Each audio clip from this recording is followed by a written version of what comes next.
Bienvenue à votre émission Parfum d'adoration. Aujourd'hui, nous recevons une artiste chrétienne de la nouvelle génération. Elle s'appelle Duzer. Duzer, ça ne vous dit peut-être rien, mais tout à l'heure, nous allons la découvrir et elle va nous parler des motivations, elle va nous parler de ce que son cœur lui a dit il y a quelques années avant de s'engager dans cette autre musique, la musique de Dieu.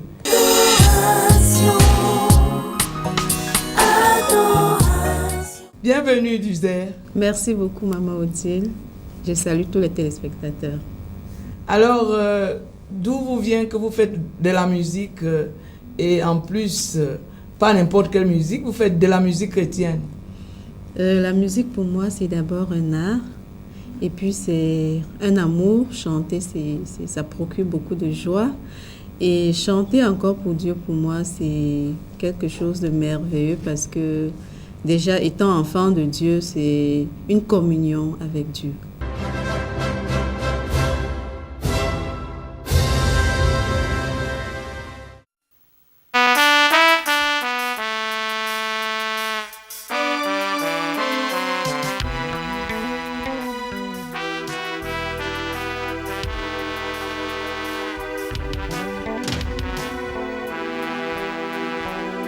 Ma boy écrit sous son corps Dume yenya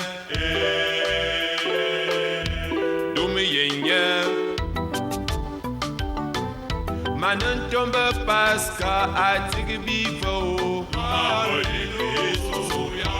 Dume yenya Manan tombe zamelo anga korbe sama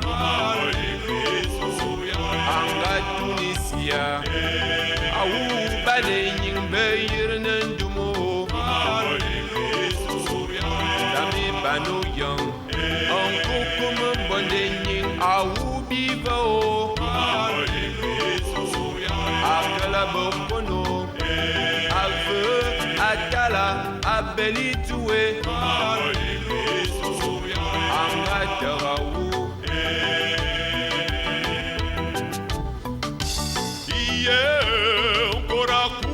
Sango bebela Alléluia Onen kukuma ankore Antagawu Moyona firi vango boro Dumiyewa Ovumo a Jesus Ambonde nying kurubi kwalo Amen Okora kuya sango bebela Alléluia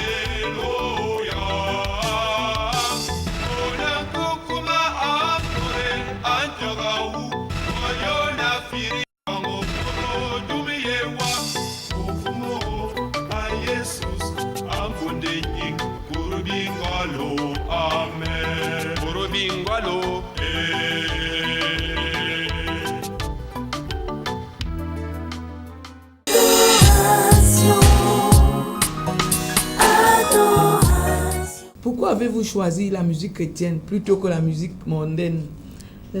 Parce que la musique chrétienne, c'est une musique qui transforme l'être entier, que ce soit dans son corps, son esprit. C'est une musique vraiment qui fait vivre. Bon, est-ce que vous avez eu des difficultés pour votre premier album qui s'intitule Qu'est-ce qu'une vie? Qu'est-ce qu'une vie? Alors, est-ce que vous avez eu des difficultés pour votre performance en studio. Comment ça s'est passé? Les difficultés, ça ne manque pas. Déjà, difficultés parce que on prend contact avec un studio, on ne sait pas comment ça se passe, on découvre le milieu. Et bon, on doit chanter, faire plusieurs fois les mêmes voix, faire plusieurs fois les mêmes notes, donc c'est pas facile. Et puis aussi les difficultés financières pour la réalisation de l'album. Le choix de votre titre, comment êtes-vous arrivé à trouver le titre de votre album? Qu'est-ce qu'une vie? C'est la question que chacun peut se poser. Qu'on soit chrétien, qu'on ne soit pas chrétien. Vraiment, c'est une question qui interpelle toute personne qui vit, qui respire. Parce que chacun peut trouver une réponse, donner un sens à sa vie en se posant cette question. Et vous avez trouvé la réponse à cette question dans votre album, peut-être? Oui, dans mon album, on trouve la réponse à cette question parce que la réponse, si je peux m'hasarder à la donner en ce qui me concerne, parce que c'est chacun qui trouve sa réponse, c'est qu'une vie sans Jésus, c'est pas une vie. Et vous pensez que ceux qui vivent, qui vont faire beaucoup de choses, ils construisent des immeubles, ils ont des grosses voitures, et puis s'en vont faire des pactes avec, disons, le diable, est-ce que c'est pas aussi une vie?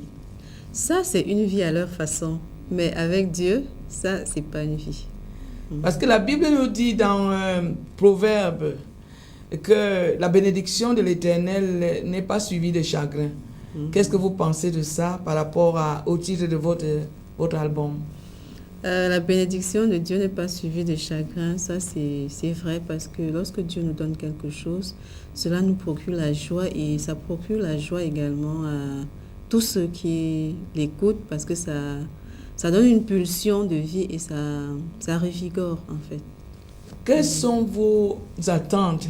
Vous entrez dans un domaine vaste comme l'univers de la musique et surtout la musique chrétienne. Vous avez certainement vu des exemples dans notre pays et ailleurs. Qu'est-ce que vous pensez? Qu'est-ce que vous attendez de votre carrière musicale? Ma carrière musicale, c'est vrai qu'elle commence à peine. Bon, j'attends déjà beaucoup que Dieu continue de me soutenir parce que c'est lui qui a commencé cette œuvre-là. Et surtout que tous ceux qui écoutent comprennent que la musique chrétienne procure une vie, procure quelque chose. Et j'attends aussi beaucoup de Mama Odile, qui est déjà un modèle dans la musique chrétienne, et de beaucoup d'autres artistes chrétiens, vraiment qu'ensemble, nous puissions véhiculer le message de vie. Est-ce que vous pensez qu'un artiste chrétien doit aussi s'affilier dans la société de gestion collective du droit d'auteur? Je crois que dans la parole de Dieu, il est dit, donne à César ce qui est à César et à Dieu ce qui est à Dieu. Je crois que si dans mon pays, c'est ce qu'il faut, je crois que même les chrétiens devraient s'y faire. Je pense que c'est d'abord les chrétiens qui devraient respecter la loi. Voilà. Et bon, en ce qui vous concerne, vous l'avez certainement fait. Oui, oui, je l'ai fait.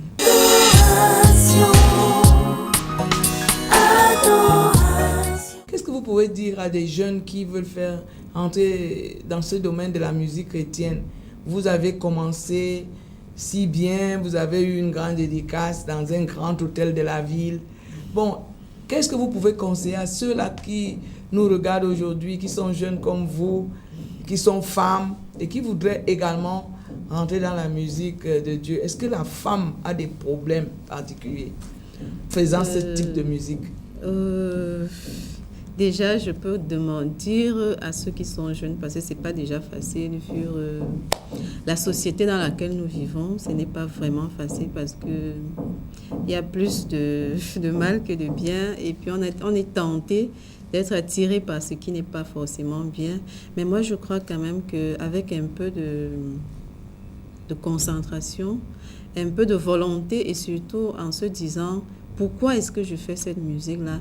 Est-ce que c'est une musique qui peut m'apporter un peu de bonheur? Est-ce que c'est une musique qui m'amène au salut? Parce que si je parle en tant que femme chrétienne, je crois que je peux dire à ceux-là, à ce moment, de prendre leur courage à deux mains, comme le Seigneur le dit, et d'avoir confiance surtout en Dieu. Parce que c'est lui qui fait le reste, tout le travail.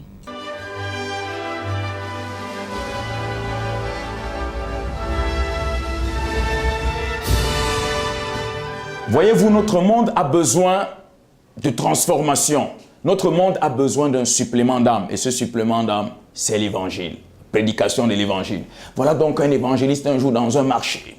Il est en train de prêcher. Mes frères, changez de comportement. Mes frères, donnez vos vies à Jésus. C'est le seul qui peut transformer vos vies. Oh, mes amis, tonton, tantine, papa, donnez vos vies à Jésus. Alors, il y avait des bandits qui étaient là. Vous voyez, les Nangaboko là. Ils sont là et tout ça là. Et il est là, il continue de dire, je vous assure, vous ne voyez pas Dieu. Dieu est esprit. Dieu est esprit. Mais il est palpable. Vous pouvez le voir dans ses actions. Et puis, il y avait un Nangaboko là, un bandit même de grand chemin.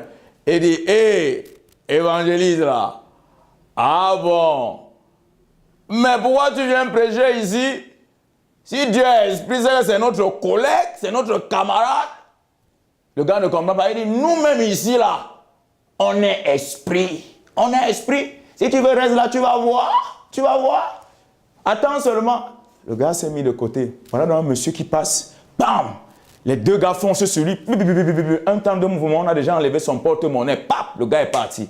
Pendant qu'il a attrapé le monsieur. Un temps, on voit comment le gars qui a attrapé, il commence à pleurer. Il dit, grand frère évangéliste, il faut demander pardon au frère pour moi. Avant que je le laisse. Il faut demander pardon, il ne comprend pas, il dit, grand frère, pardonnez. Il dit, mais il n'y a rien. Je lui dis, lâche-moi, qu'est-ce qu'il y a? Non, moi, il veut que vous me pardonnez d'abord. Après, il enlève son téléphone, il appelle son ami qui est de l'autre côté. S'il te plaît, il faut venir. Faut venir avec le téléphone là, pardon. Faut venir, c'est moi qui t'ai dit. Je ne t'ai jamais parlé comme ça, faut venir. Le gars vient, remet le téléphone. On dit maintenant, là, je lui ai dit non, je ne peux pas laisser. Demandez-lui pardon encore pour moi. On demande pardon. Et puis on le lâche.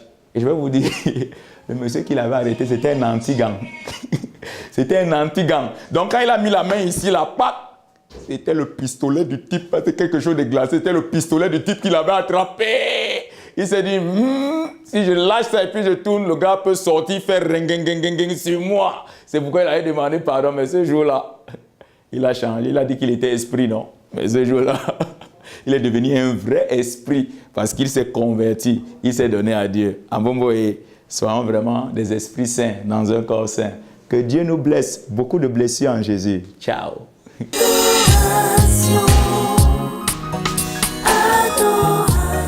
En tant que femme, est-ce que vous avez eu des difficultés particulières dues à votre genre? Dû à mon genre, bon, beaucoup plus. Bon, les difficultés, bon, pas trop, mais quand même, ça peut exister dû à mon genre, parce que bon, il y a toujours à côté des personnes qui voudraient vous faire penser autrement, mais parce qu'on est avec Dieu, on sait, il y a une discipline de vie. Gloire à Dieu. Quant à vos compositions, comment ça se passe? Vous recevez toute la mélodie, vous recevez toutes les paroles de Dieu dans un rêve. Et comment ça s'est passé pour votre cas? En ce qui me concerne, ça vient de plusieurs manières. Parfois, ça peut être suite à un événement. Ça peut être une inspiration réellement. Dans un sommeil, tout vient avec des paroles comme ça. Donc, c'est fonction des événements aussi parfois. Bon, qu'est-ce que vous pensez en regardant le paysage musical dans notre pays, par exemple? Qu'est-ce que vous pouvez dire de la musique chrétienne de ces 10 dernières années? Ce que je peux dire, c'est que la musique chrétienne est en bonne voie parce que les conceptions changent. La musique chrétienne évolue, ce n'est plus une musique dite peut-être de deuil, d'église seulement. C'est une musique qu'on peut écouter partout. Et que dites-vous de ceux qui pensent que cette musique doit seulement rester dans l'église? Je crois que même Jésus a dit, il n'est pas venu soigner ceux qui sont en santé. Il est venu sauver ceux qui sont malades, qui ont besoin de lui. Je crois que cette musique doit sortir de l'église pour effectivement toucher ceux qui sont malades, c'est-à-dire ceux qui n'ont pas Christ. Je voudrais savoir si vous pensez que cette musique a fait un impact depuis 10 ans. Un impact réel dans la société, individuellement et même collectivement.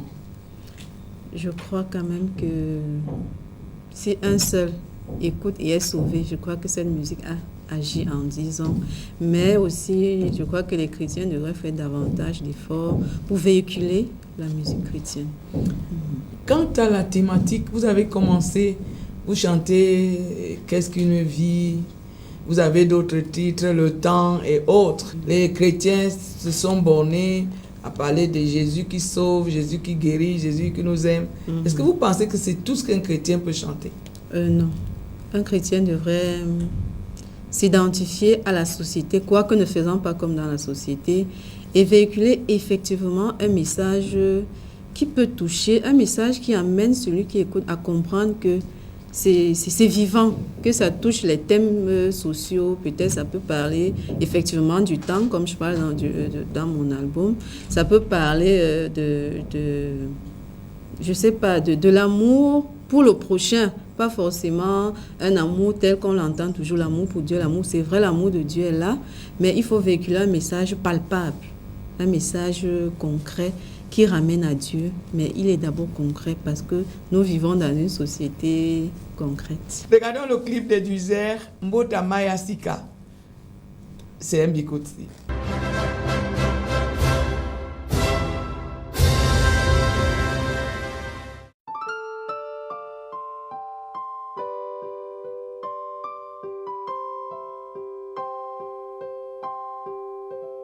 Si quelqu'un est en crise, il devient une nouvelle créature.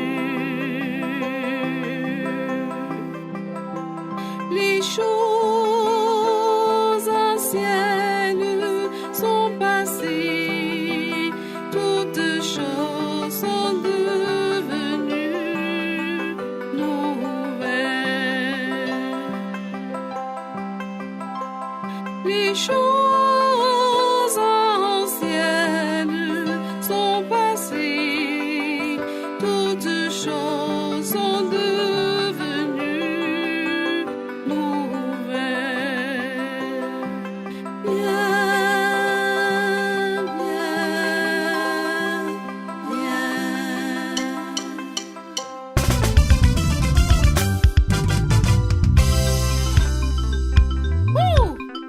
Venez danser du Bikutsi au rythme de chez nous.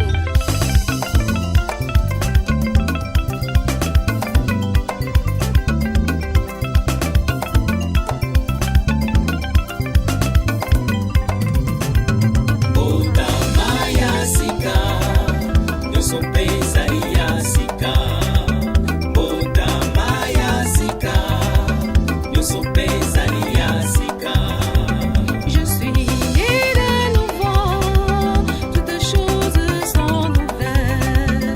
Je suis née de nouveau, toutes choses sont nouvelles. Koswana Bebitumba, Omoto Nangaya Kala. Le mensonge, la peur sont enterrés grâce à Jésus, mon frère.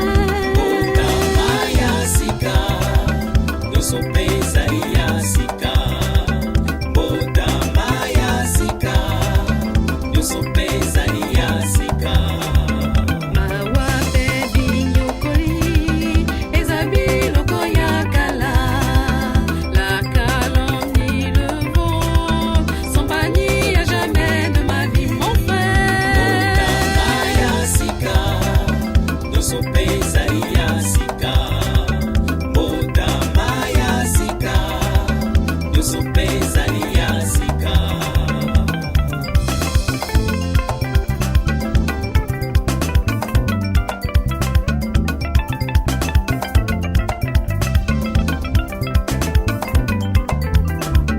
Ma sœur, que tardes-tu pour être un modèle autour de toi? Mon frère, qu'attends-tu donc pour écouter l'appel de mon Dieu Sami?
kufaka na ekulusu mpona kopesa yo bomoi ya seko yaka ndeko yaka kozwa bomoi ya seko nzambe abatela yo mpe apesa yo molimo santu. Mon frère, viens à Jésus. Alléluia, alléluia.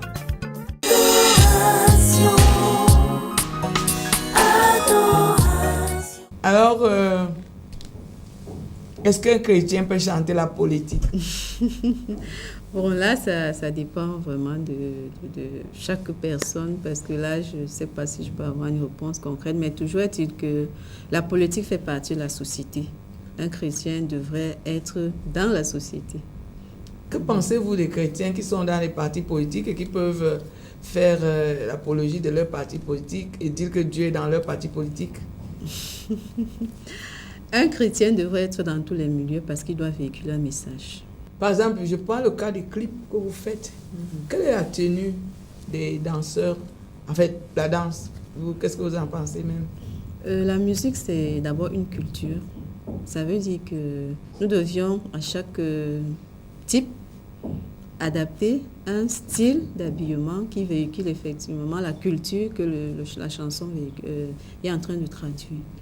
Bon, est-ce que je voudrais savoir si, bon, je sais pas, un clip, la culture Mbororo, dans un clip chrétien. La culture Mboro dans un clip chrétien, tout dépend de ce qu'on prend dans cette culture-là. Il y a ce qu'on peut prendre qui est bien et ce qu'on peut laisser parce que c'est pas très décent. Que pensez-vous de la danse dans la musique chrétienne? Est-ce que la danse est autorisée? David a dansé jusqu'à enlever ses vêtements. Je crois que le chrétien doit s'exprimer. Il doit danser vraiment avec tout son âme, tout son être. Oui. Alors maintenant, vous êtes à votre premier album, on apprécie bien ce que vous faites. Est-ce que vous pouvez nous chanter quelque chose? Faites un a cappella, peut-être de votre première chanson. Qu'est-ce qu'une vie? Qu'est-ce qu'une vie?